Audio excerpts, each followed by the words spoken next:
राज्याचे नवनियुक्त राज्यपाल सी.पी. राधाकृष्णन यांनी आज महाराष्ट्राच्या राज्यपाल पदाची शपथ ग्रहण केली।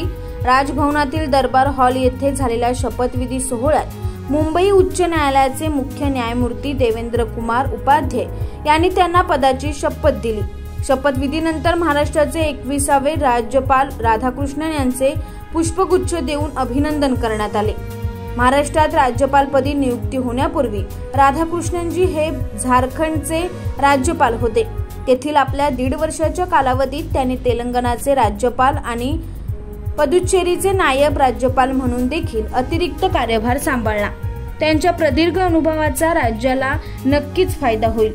शपथविधी सोहळ्याला उच्च व तंत्र शिक्षण मंत्री चंद्रकांत पाटील, विधानसभेचे अध्यक्ष राहुल नार्वेकर, माजी मुख्यमंत्री आणि खासदार नारायण राणे, पोलीस महासंचालक रश्मी शुक्ला, पोलीस आयुक्त विवेक फणसळकर, अतिरिक्त मुख्य सचिव राजशिष्टाचार मनीषा म्हैसकर व इतर वरिष्ठ अधिकारी उपस्थित होते।